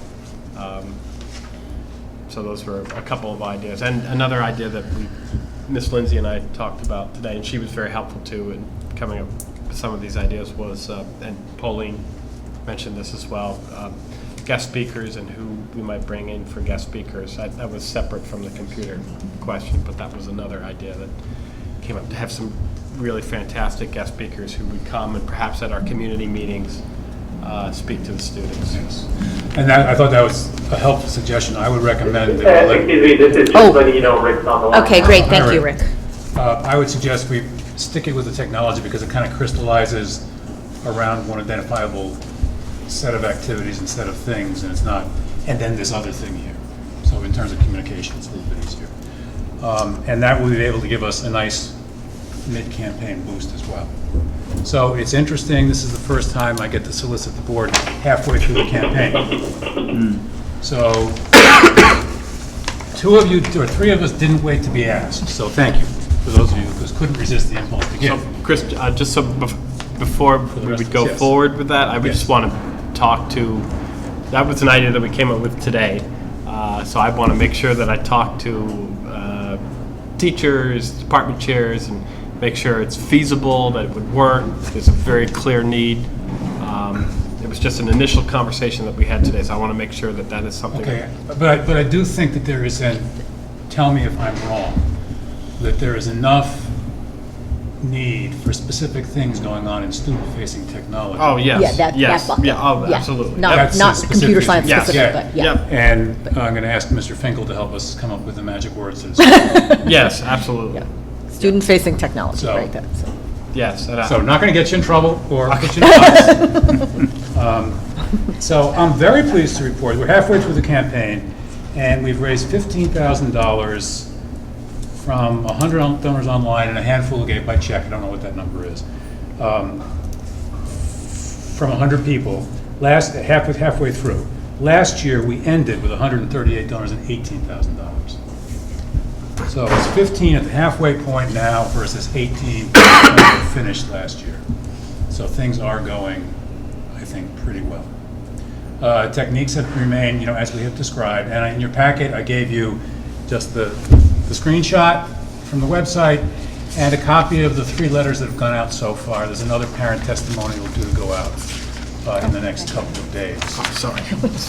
And we'll inject the technology thought into coming communications. Have you solicited the board yet? I can't no, remember. that's what I'm it doing is. that right now. Thought you missed something? I know. I stepped out of the room. My question, take out your credit card. So I'm asking everybody to, thank you for those of you who've given already. Beauty of this is you could do it again if you wanted to. But we'll ask you to, our goal is 100% participation. I think it's a great way for us to show in a very demonstrable way that we really believe in the changes that have happened, and we believe in what's going forward. And I think it makes a difference. We all know that, whenever anybody from outside is asking us about giving money, whether it's grants or that, they want to know, what does your board do, where are they? And that's what makes the 100%, important. The question of amount is always difficult, and I think that's really for each person. And think about it, think about the school, think about what it means to you, what value you think it gives to the committee, and then decide on a number that you think is meaningful for you. And that's the right number, and that's the right thing to do. So I'd ask you to think about that. Certainly available for any questions that you may have. We'll give at the next board meeting, we should just about be closing out. So I'm very hopeful that we're going to make the 40. And I think one way to look at that, apropos of people feeling like, well, how much difference does it make in all of that? So our budget for philanthropy is $200,000. And a quarter of that or almost a quarter of that, is this campaign. So to look at it in terms of its significance, in terms of $12 million, that may be hard to see, but when you look at philanthropy is important to us every year to the tune of 200. This is a quarter of that, so this is significant. And so I hope people who have questions about that watch this section of the meeting on TV. But for that, think about your gift. I'm available for questions, and if you can try to make it in the next couple of weeks so that we can really show a nice bump as we're driving towards the home stretch. Chris, can you send this out to? I will send this out by electronically, email? yep. Because there are board members who aren't here yet. So that you can, and so people can click on it. Yep. Of course, instead of saving the Word document, I said, no, I don't need this anymore, but. It happens. Just a click, I can do that. Dr. Lewis, how many families are represented by our 973 students? Is that somewhere in the 500 or 600 range? You know? Best guess. I'd say 700? Okay. Huh. Lucy? Do we have a calendar in place of sending out reminders? So do we have enough parents who are writing letters, board members, to send out, weekly reminders? So it Yes. doesn't slow down? So Maureen Evans is running the campaign, actually, and she's got a pretty full schedule of some students making calls, front page of the website, whatever you call that thing that changes every day that I took this from. Banner. Banner, thank you. 21st century, I didn't know what it was called either. So I think there is there is an ongoing kind of Okay. program of communications that Maureen is overseeing on the staff level. That's good. And she thinks of something new every year. She's off site today when we're preparing for the meeting, but she's doing something now to organize the student help so it's going to boost participation rates by class year. I really don't understand what Yes, what she yes. did. Oh, yes, there was a competition. Yes. Yes. Yeah, there's a competition. And whichever class gets like a dress down day or something, I don't even remember what Right, it I think was, that's but- what it Give my was. dress down week. So she's doing some stuff to make it fun. No, we don't and wanna go put some energy overboard. into it for the- Yeah. for the But, students. yeah. That's right. I'll donate a hoodie.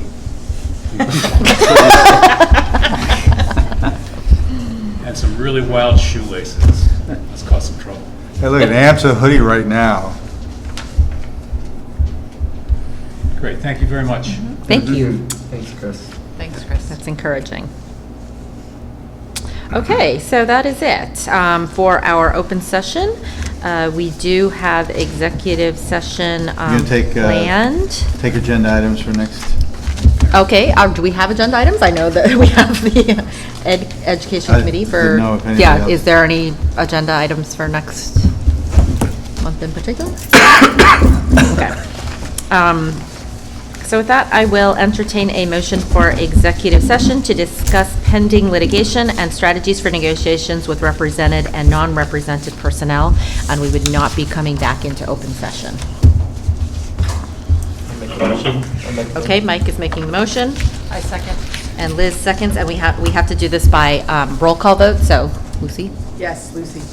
Chris, yes. Deb, yes. Tom, yes. Allison? Yes. Rick? Unmute. Yes. Okay. Mike? Mike, yes? Liz, yes. Oh, sorry, Tom. It's okay. I echo her yes. Yeah, okay. And- Yes. All right. Thank you all. I know this. Oh, yes, I'm inviting Dr. Lewis to come in for the entire, or for two Two-thirds. of the three, and inviting Tom Azaredo's coming, will recuse himself after the first